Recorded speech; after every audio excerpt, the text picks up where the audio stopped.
quiero que me acompañe al capítulo número 25 de Éxodo, versículo 9 y versículo 10. Éxodo 9 y verso 10. Estamos estudiando adoración del lugar santísimo. No sé si vamos a poderlo practicar el día de hoy, pero por lo menos voy a darte un poco más de fundamentos de la palabra para ser entendidos, para que podamos de alguna manera ser los hombres y mujeres que provoquemos que el Señor se sienta a gusto y que su atmósfera en la tierra sea semejante a la atmósfera que Él goza en el cielo. Y el diseño de la palabra del Señor es la que nos norma, la que nos enseña estos parámetros. Yo quiero que veas conmigo, por favor, Éxodo, si lo tenemos por ahí. Dice en el versículo número 9: conforme a todo lo que yo te muestre, el diseño, oiga bien, del tabernáculo y el diseño de todos sus utensilios. Oiga bien, conforme a todo lo que yo te muestre, el diseño del tabernáculo y el diseño de todos sus utensilios, así lo haréis. El verso siguiente, por favor. Harán también un arca de madera de acacia, ya da la longitud y los detalles. Dijimos la ocasión anterior que Dios siempre es un Dios de diseños, de patrones. Siempre comienza con lo medular, con lo más importante, hasta lo segundo o lo tercero. Cuando el Señor le da la revelación a Moisés de erigir el tabernáculo, conocido como tabernáculo de reunión, comienza no dando instrucciones por el atrio ni por el lugar santo, sino desde el lugar santísimo, desde las cosas más relevantes, importantes, y comienza a hablar del mueble más sagrado que tenía el tabernáculo, por decir así. Era una representación del trono mismo de Dios. Entonces Dios comienza de adentro hacia afuera. Por eso la obra, decíamos que el Espíritu Santo comienza en un cristiano, es de adentro hacia afuera. Primero hay una vivificación en el Espíritu. Ese es el toque que recibimos cuando recibimos al Señor, creemos en Él. Nuestro espíritu es vivificado. Nuestra alma, como una representación del lugar santo, del tabernáculo, o al revés, como quiera verlo, es el lugar santo representa el alma del ser. Va siendo en este sentido ministrado, restaurado, regenerada el alma a la medida que nos entregamos. Y luego nuestro cuerpo representado está en el atrio, es la parte externa, ¿verdad?, del tabernáculo. Y así, en orden de prioridades, quiero ver los diseños del Señor. Si nosotros tenemos claro que es un Dios de diseños, entendemos por qué Jesucristo dijo estas palabras en la oración al Padre. Cuando oren de esta manera: Padre nuestro que estás en los cielos. Oiga bien, santificado sea tu nombre. Pero dice una frase: vénganos tu reino. Está invocando, pidiéndole al Padre que venga su reino y que sea hecha su voluntad, oiga bien, en la tierra como se hace en el cielo. Está pidiendo el Señor que la atmósfera, la economía, el sistema, el reino venga a este ámbito, a esta atmósfera. Y si tú me permites enfocarme en el tema, la adoración del lugar santísimo, podríamos pensar que está incluido también en la petición de Cristo: que venga tu reino, que se haga tu voluntad aquí en la tierra como se hace en el cielo.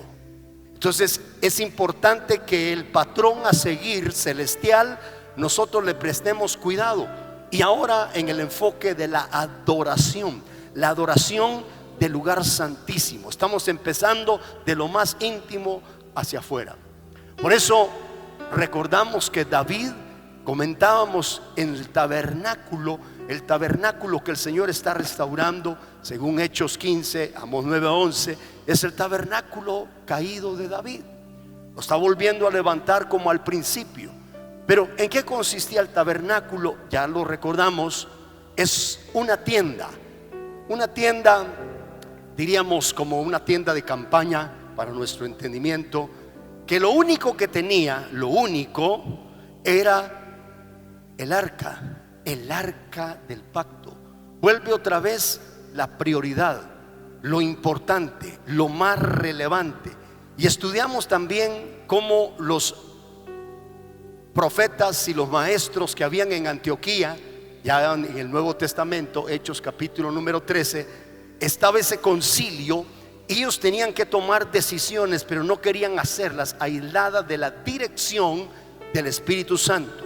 El Espíritu Santo no representando, es la persona más importante que el Señor nos pudo haber dejado. Nos dejó en sus manos. Es la misma presencia del Señor en medio nuestro. Es el que prepara los corazones, el que quebranta a los corazones duros, redarguye, convence de pecado y de juicio y de justicia, el que nos abraza, nos consuela, nos recuerda las palabras del Señor.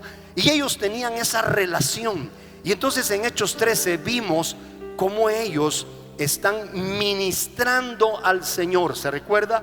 Porque muchas veces nosotros pasamos ministrando del Señor al pueblo, pero ahora están ellos ministrando al Señor del pueblo, y eso es prioridad. Entonces, ministrando estos al Señor, el Espíritu Santo habló, y ahí viene la respuesta. Por eso decíamos que cuando nosotros aprendemos a ministrar en la presencia y a la presencia del Señor, el Señor, cuando goza de esa atmósfera, porque Él habita, 22:3 del Salmo, en medio de la adoración de su pueblo, entonces su manifestación es evidente, y es ahí donde Dios hablaba. El principio es: me declararé a ti, le dijo Dios a Moisés, de en medio del propiciatorio.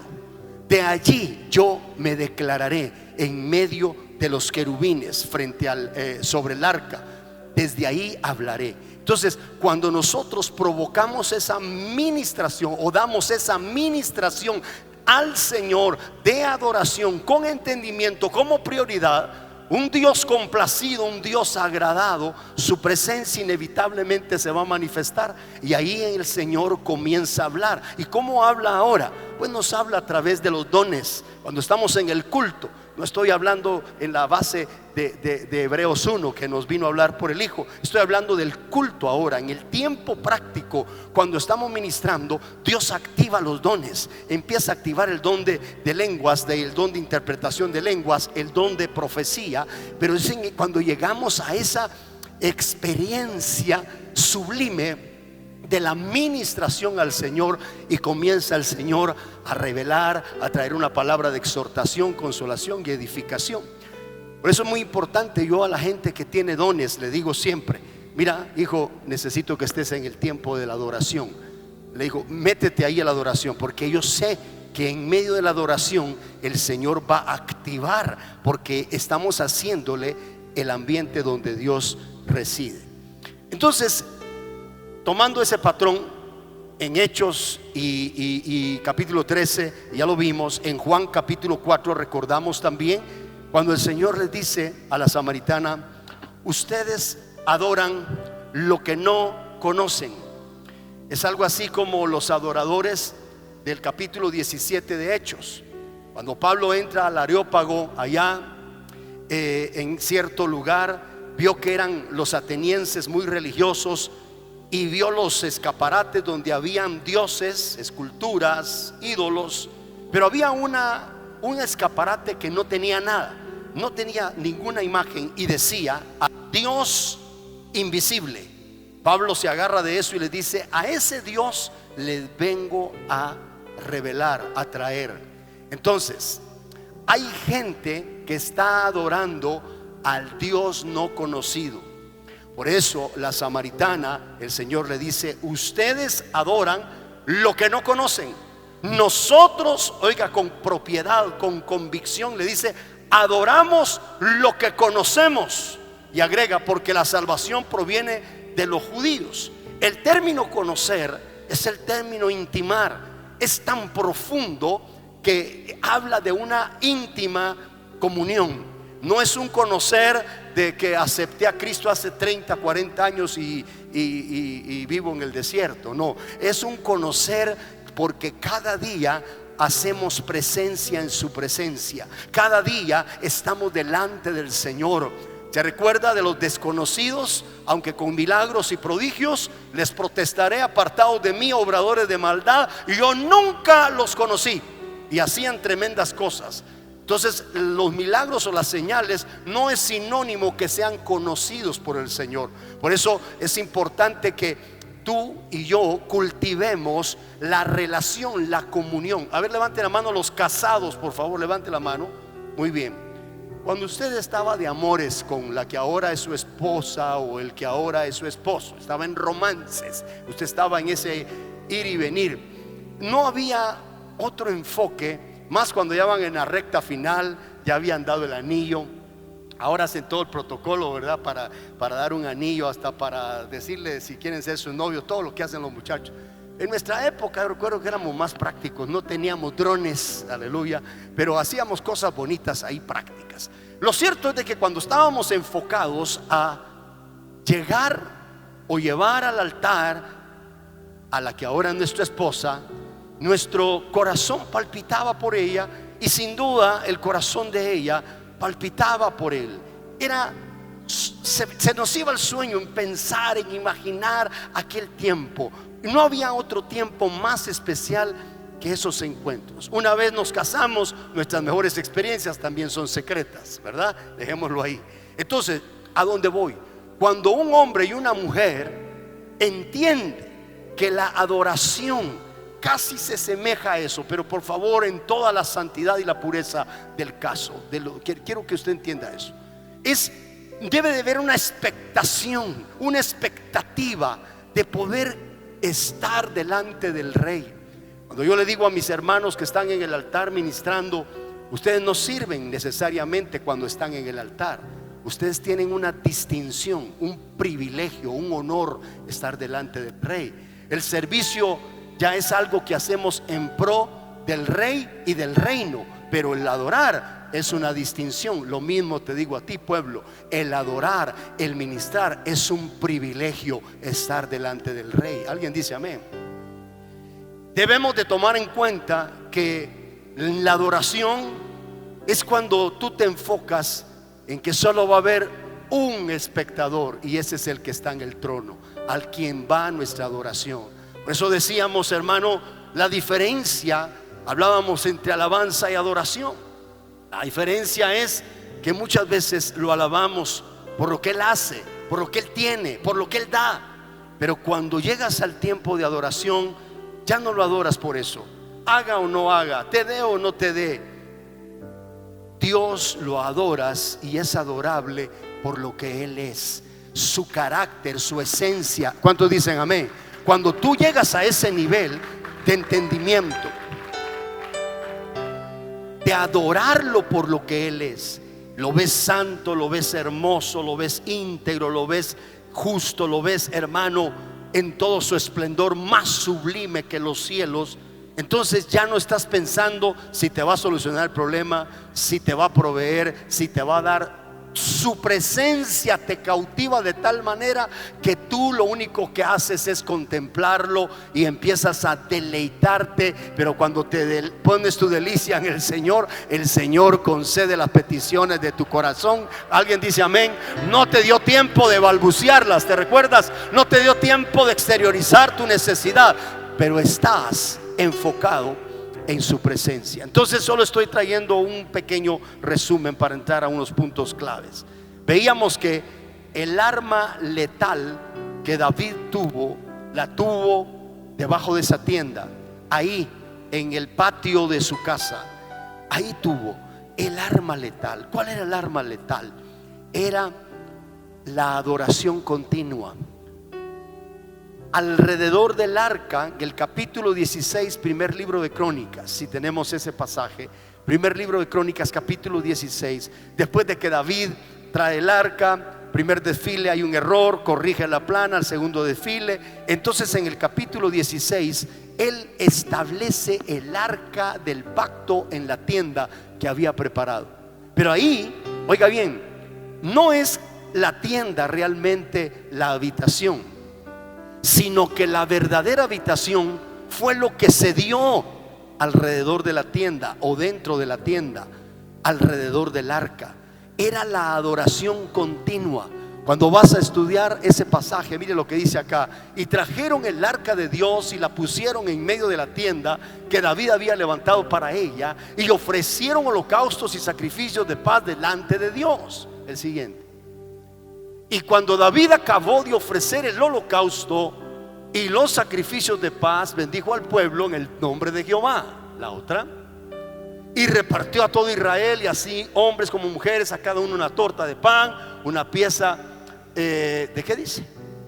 Ok, y una torta de pasas. Y lo siguiente: y puso, esto es lo que me llama poderosamente la atención, y puso delante del arca. Esta es la verdadera habitación, no era la tienda. Este entendimiento David lo bajó como el diseño del cielo. A él le mostraron sin duda una faceta diferente a la que le mostraron a Moisés. Moisés tuvo un diseño y plasmó todo lo que vio del verdadero tabernáculo en cosas tangibles, en muebles, en cortinas, en querubines, etcétera. Pero ese fue el diseño. Ahora David tiene otra perspectiva del diseño, y él puso delante del arca del pacto de Jehová. Acuérdese, el arca representa el trono, representa la presencia misma. Y dice: y puso delante del arca de Jehová ministros de los levitas. ¿Para qué? Para que recordasen, confesasen y lo hacen a Jehová, Dios de Israel.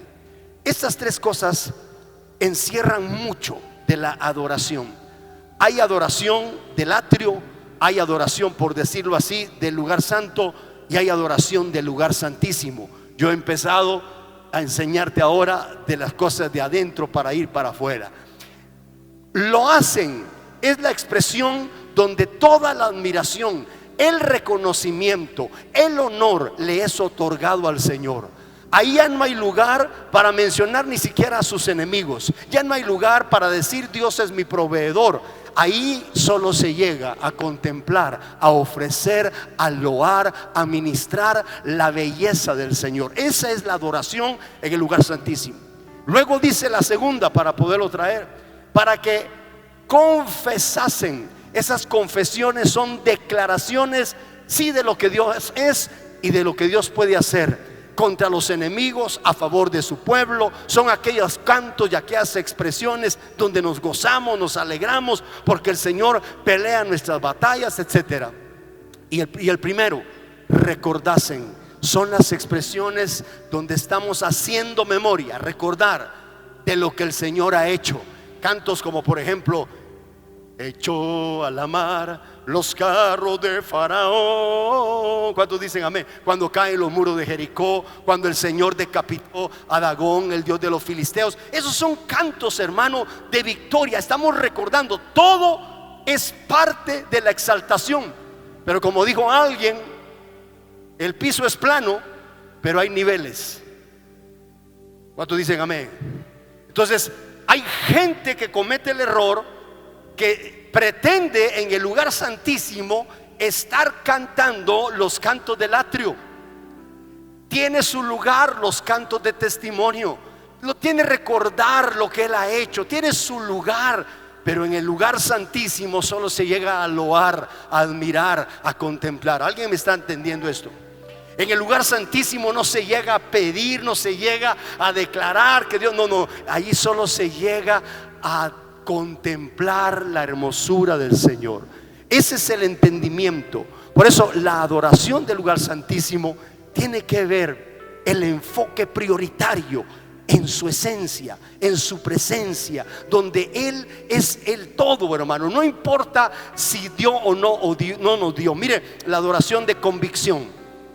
Vea por favor a Sadrach, Mesach y Abednego, tres hebreos que resistieron al mandato de Nabucodonosor.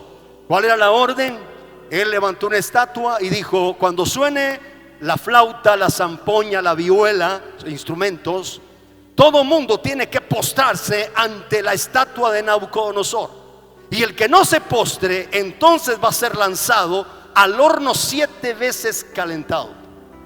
Sadrach, Mesach y Abednego, los hebreos que vinieron y estaban en ese tiempo cautivos, dice que escucharon los instrumentos, todo mundo se postró frente a la estatua y ellos erguidos, ellos en posición normal, erguida, llegan y le dice: ustedes han infringido las órdenes del rey, casi Dios. Entonces lo toman, los prenden, pero antes de eso ellos expresan estas palabras: poderoso es Dios para librarnos del horno, pero nos libre o no nos libre, no nos vamos a postrar ante otro que no sea el Dios de los cielos. Aleluya. Oiga esa convicción, determinación, como diciendo: mi adoración a Él no depende si recibo o no recibo un beneficio. Mi adoración es porque el que está en el trono es digno. Él merece ser honrado. Él es digno de toda la gloria. ¿Alguien está entendiendo? Adoración del lugar santísimo. Cuando tienes una convicción, yo te decía, el nivel de revelación que tienes de Dios se revela o se refleja en el nivel de tu expresión en la adoración. La gente que conoce muy poco de Dios le da hasta pena expresarse para Dios, y es normal, porque su relación es muy escasa, su revelación es muy tenue. Cuando un hombre o una mujer ha incursionado en el corazón de Dios, sabe lo que es la atmósfera del lugar santísimo, sabe cuáles son los gustos por la palabra y por la comunión, sabe los fundamentos de la escritura, sabe cómo es Él, sabe lo que apetece, qué es lo que espera. Esa gente no le da pena hacer el ridículo. Esa gente es la que se mete más allá de donde llega la multitud. Esa gente es la que va por más. Hay alguien de esos que entienden y atienden. Los que vamos por más. No nos importa hacer el ridículo, derramar nuestras lágrimas, expresarnos para Dios, porque sabemos quién es. Tenemos entendimiento. Hermano, cuando David se expresa, solo que en esta expresión de adoración y de celebración en la danza, ¿usted cree que él tuvo un problema? ¿Qué van a decir los demás? ¿Qué va a decir la prensa cuando me tomen las fotos y yo salga en los diarios cuando esté danzando como un ridículo? No, yo creo que él ni lo pensó. Simplemente la efusión, déjeme usar mi término por ahí, la explosión que tenía dentro la dejó fluir, y entonces comenzó a expresarse. Fue el escándalo ante los ojos de Mical. Mical, cuando lo vio desde la ventana, el que llevaba el arca, no le importó el arca a esa mujer, solo dijo: qué ridículo, y para ajuste, es mi marido. Se metió en problemas, porque no solo estaba criticando al marido, ya es mucho porque es cabeza, estaba criticando a la autoridad máxima humana que había en Israel, al rey. Se metió en problemas, criticar una autoridad. Y deje eso, todavía quedó en segundo lugar. Le voy con la primera. Estaba criticando a un consentido de Dios conforme a su corazón. ¿Sabe cómo terminó esa mujer? Estéril hasta el día de su muerte. La gente que no tiene relación con el Señor y ve a aquellos que se expresan con mucha libertad, la tendencia o la tentación es a criticarlos. Yo le voy a decir algo a alguien que no entiende: aquel que se expresa demasiado, mejor guarda silencio. Podrías estarte metiendo en problemas, porque hay consentidos de Dios que tienen revelación de Dios. Quiera Dios que todos seamos de esos hermanos. Quiera Dios que nosotros seamos de los entendidos, de que tengamos un porqué. ¿Por qué conocemos al Señor? Sabemos. Yo le he dicho esta frase, aunque aquí solo es figurativo: la mujer que rompió su alabastro, la mujer que vertió su perfume de gran precio, No le importó hacer el ridículo, que la criticaran, que la señalaran, invertir lo mejor. El Señor le dice al fariseo: entré a tu casa y no me diste beso. Esta no ha cesado de besar mis pies. Entré a tu casa y no me ungiste la cabeza. Esta no ha cesado de mojar con sus lágrimas mis pies, y ha vertido su perfume, un perfume de gran precio. Los críticos más tristemente cercanos fueron bueno, no voy a generalizar, fue un discípulo llamado Judas. Judas sacó la calculadora y dijo: ¿para qué tanto desperdicio? Lo hubiéramos podido vender y dado a los pobres. Y dice la Biblia que no es que cuidara de los pobres, porque él quería que entrara ese recurso para sustraer. Era un ladronote Judas. Mire, hermano, la gente que ve la inversión, el perfume, que es tipo de la adoración, un perfume de gran precio que se le da al Señor, que se le vierte al Señor con nuestra vida, con nuestro tiempo, con la juventud, con nuestras fuerzas, voy a decir algo más, con nuestros recursos, y hacemos algo digno del Señor y de su gloria. Hay gente que lo va a ver como desperdicio. El que piensa que es desperdicio, primo hermano de Judas, por lo menos en su pensamiento. ¿Cuántos saben que el Señor merece lo mejor de tu vida, lo mejor de tus fuerzas, lo mejor de tu tiempo, lo mejor de tus recursos? Dáselos al Señor. Hermano amado, el nivel de revelación que tenemos del corazón de Dios se va a ver reflejado en el nivel de entrega, pasión en la adoración. Por eso hay gente que conoce muy poco del Señor, por eso su expresión es muy poca. Vayamos a un poquito más de instrucción. Te dije, el arma letal era la adoración continua. Todo el capítulo 16 del primer libro de Crónicas, tú vas a leer una palabra: continuamente. Sonaban las trompetas de continuo, adoraban de continuo, continuamente. El término continuo significa ininterrumpidamente. Hay una connotación que encontré de la frase hebrea, del término hebreo de la palabra continuamente, y dice a perpetuidad, perpetuamente. Oiga, la adoración que puso David no fue un asuntito de 2 horas, un culto ahí. Vengan a adorar, hermanitos, vengan aquí a adorar.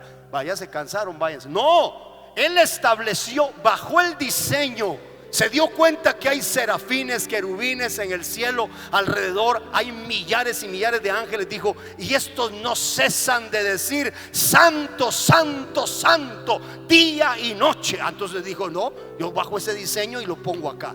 Aquí está el arca. Y entonces puso a los entendidos, a los levitas, a la gente de alabanza, puso a la gente que tocaba los instrumentos de cuerdas, de vientos y de percusiones por sus familias, puso a los sacerdotes con trompetas, para que de continuo adoraran frente al arca. Entonces, oiga esto, me gusta esto. David salía de esa tienda después de adorar, iba con su ejército, salían a la batalla y regresaban con tremenda victoria y tremendo botín. No era por la habilidad necesariamente de sus valientes guerreros, era por el arma letal que tenía en la tienda. Había arca, había adoración continua, y desde ahí provocaba que la presencia se expandiera, se diseminara a toda la región donde David iba. Entonces la presencia del Señor lo acompañaba, porque ellos le hicieron la atmósfera en la tierra de la que Él goza en el cielo.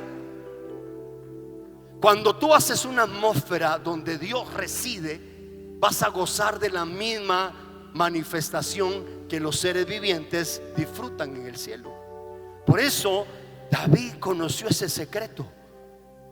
Por eso usted ve, cuando era un muchacho, todavía no era el rey, era un muchacho, siempre su escena es un arpa. Andaba con su arpa, porque él adoraba.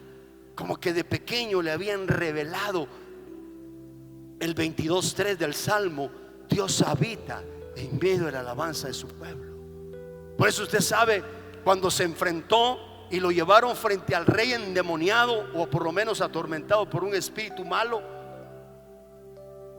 lo meten ahí al cuarto, a la habitación real donde estaba el rey. Él no llegó a hacerle un bonito ambiente y a cantarle cantos bonitos para apaciguar ese demonio que llevaba, o ese espíritu malo que lo atormentaba al rey. Lo que David llegó a hacer fue hacer una atmósfera donde Dios vive, donde Dios habita.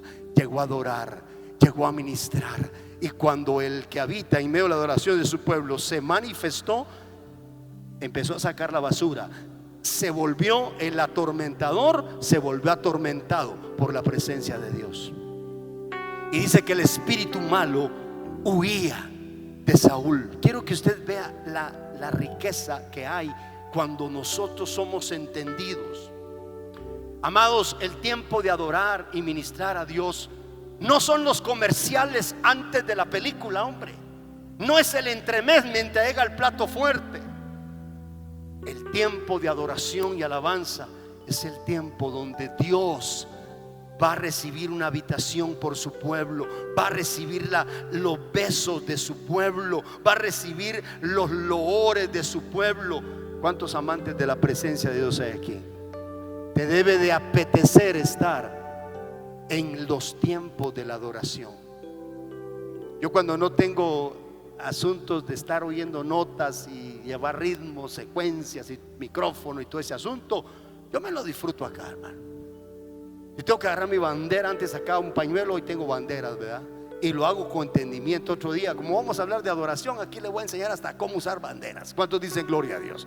¿Y por qué lo hacemos? No, acuérdense que estamos empezando del lugar santísimo. Nos vamos a ir a atrio santo, lugar, al atrio y todo. ¿Y por qué lo hacemos? Las grandes celebraciones, todo eso lo vamos a abarcar en su momento. Pero cosas que yo deseo con todo mi corazón que el pueblo tenga muy claro. Hay diseños, hay prioridades. El arca, la administración. David salía, la presencia de Dios le respaldaba. Casi 40 años de reinado. Hemos estudiado que ningún enemigo le pudo hacer frente en casi 40 años que él estuvo de rey. ¿Por qué? Por el crédito y el respaldo de Dios. Quiero que vea, por favor, ¿qué dijo el Señor? Vénganos tu reino, sea hecha tu voluntad en el cielo, en la tierra, como se hace en el cielo. Entonces Jesús está pidiéndole al Padre que ese mismo diseño se establezca en la tierra. Veamos un poquito lo que ocurre en el cielo. Veámoslo, por favor. Para eso veamos Apocalipsis capítulo 14. Estamos estudiando la adoración del lugar santísimo, la prioridad, lo que viene desde adentro.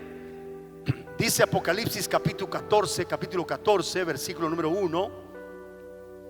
Aquí habla de los 144,000. Versículo número 2, Apocalipsis 14:2. Oí una voz del cielo. Yo quiero que vea aquí a otro que recibe el diseño. Moisés recibió un diseño, una parte del diseño. David recibió una parte del diseño, una perspectiva. Ahora está Juan el teólogo recibiendo un diseño también. Y entonces él lo ve y dice, verso número 2: oí una voz del cielo como estruendo de muchas aguas. Como estruendo de muchas aguas. Y como sonido de un gran trueno. Y la voz que oí era como de arpistas que cantaban o tocaban con sus arpas. Aquí hay un asunto, déjeme por ponerlo de esta manera.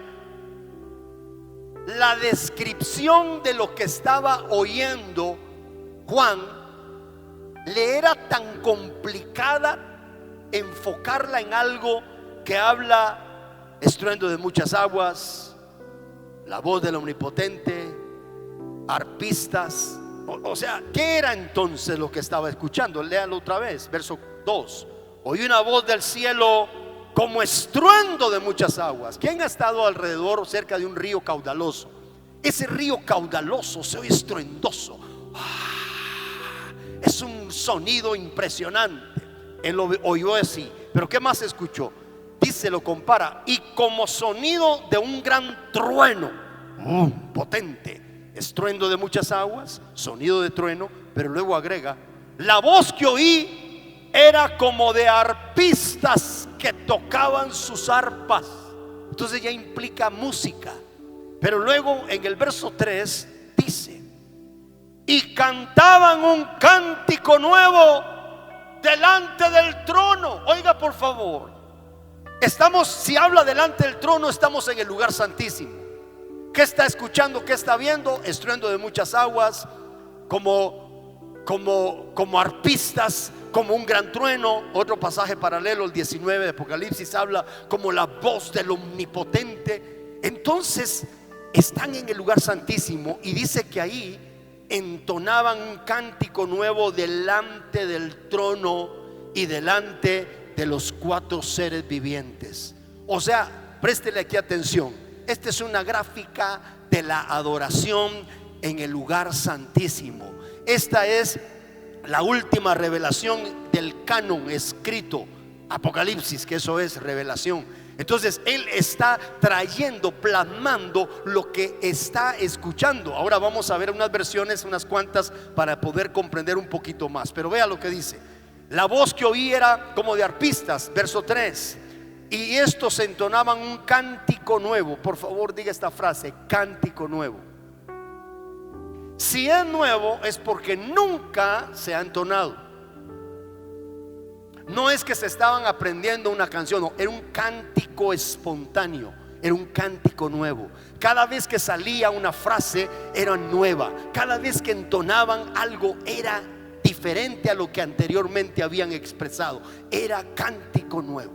Entonces dice algo más: delante del trono y delante de los 4 seres vivientes y de los ancianos, y nadie podía aprender el cántico sino aquellos 144,000 que fueron redimidos. Ahora vaya conmigo, solo estoy trayendo el patrón, el principio. Apocalipsis siempre, capítulo 14, versículo 2. Le voy a leer en algunas versiones el versículo 2. La DHH dice: luego oí un sonido que venía del cielo. Era como el sonido de una cascada, como el retumbar de un fuerte trueno. Era un sonido como el de muchos arpistas tocando sus arpas. La NBLH dice: oí una voz del cielo como el estruendo de muchas aguas y como el sonido de un gran trueno. La voz que oí era como el sonido de arpistas tocando sus arpas. Dice la TJ: oí un sonido procedente del cielo como el sonido de muchas aguas y como el sonido de fuerte trueno. El sonido que oí fue como el de cantantes que se acompañan con arpas tocando. La NBI: oí un sonido que venía del cielo como el estruendo de una catarata y el retumbar de un gran trueno. El sonido se parecía al de músicos que tañen sus arpas. Voy a terminar con esta más. Oí un sonido que venía del cielo y que era parecido al sonido de una catarata, y aquí agrega algo más, y de un fuerte trueno. Sonaba como gente tocando arpas. Y la última: entonces oí un sonido del cielo semejante al estruendo de muchas aguas, como el estruendo de un gran trueno, y el sonido que escuché era semejante al de arpistas. Entonces yo quiero que usted tome nota. En el lugar santísimo se entonarán y se entonan cánticos nuevos. Hoy quiero que te lleves esto en tu corazón. El lugar santísimo representa la atmósfera donde todo el reconocimiento, la admiración va para Él. Hoy no tenemos tiempo para explicar sobre el cántico nuevo del lugar santísimo, pero la próxima semana, con la ayuda del Señor, no solo vamos a conocerlo, vamos a vivirlo. ¿Cuántos quieren experimentarlo? Vamos a tener la experiencia de ese sonido como cataratas, como estruendo de muchas aguas, como la voz de miles y miles de arpistas que suenan al unísono. Porque esa atmósfera es la atmósfera que se vive en el lugar santísimo. Por eso los seres vivientes, por eso los serafines, capítulo 6 de Isaías, se postran, vuelan de un lado a otro. Le conté en una ocasión que yo tuve la oportunidad, precisamente en esas noches de desesperados por tu presencia, tuve una visión y vi a esos seres con 2 alas volaban, con dos alas cubrían sus rostros y con 2 alas tapaban sus pies. Pero lo que hacían, nuestras versiones dice que se movían de un lado a otro y gritaban: santo, santo, santo, día y noche, lo dice. Pero ¿sabe qué estaban haciendo ellos? Estaban danzando. Era, por decirlo así, una adoración danzante. Ellos iban danzando y gritaban santo. Volvían, hermano, santo. Y se pasaban de un lugar a otro, santo. ¿Cuántos quieren vivir todas esas experiencias? Miren, le voy a decir algo. Le voy a anticipar algunas cosas. Por eso no quiero que se lo pierda. Hasta lo quiero poner a ayunar para que estas cosas, hermano, las disfrutemos, hombre. Gloriosas, gloriosas. Miren, no se vaya a asombrar cuando usted escuche lo que va a escuchar. Eso que usted tiene que tener aquí en cuenta. Hay seres angélicos que cuando ven el diseño en la tierra, como se hace en el cielo, se suman a esta administración. Los hemos oído, los hemos grabado, y yo sé por qué le digo lo que le estoy diciendo. Póngase de pie, por favor, póngase de pie. Adoremos al Rey. Solo levante sus manos y dígale: Señor, quiero aprender a ser entendido. Quiero ser un adorador en el lugar santísimo. Quiero aprender, Señor, a hacerte la atmósfera donde tú resides. No quiero ser un cantante más. No quiero ser un músico más. Si hay aquí cantores o músicos, volvámonos adoradores. Si no cantas con un micrófono o no tocas ningún instrumento, no te preocupes. Dios no busca músicos, Dios no busca cantantes, Dios busca adoradores. Y los adoradores no siempre son los más entonados, pero los que presidimos, sí nos exige Dios que por lo menos seamos entendidos en lo que hacemos para dirigir. Pero para ser adorador solo se requiere espíritu y verdad.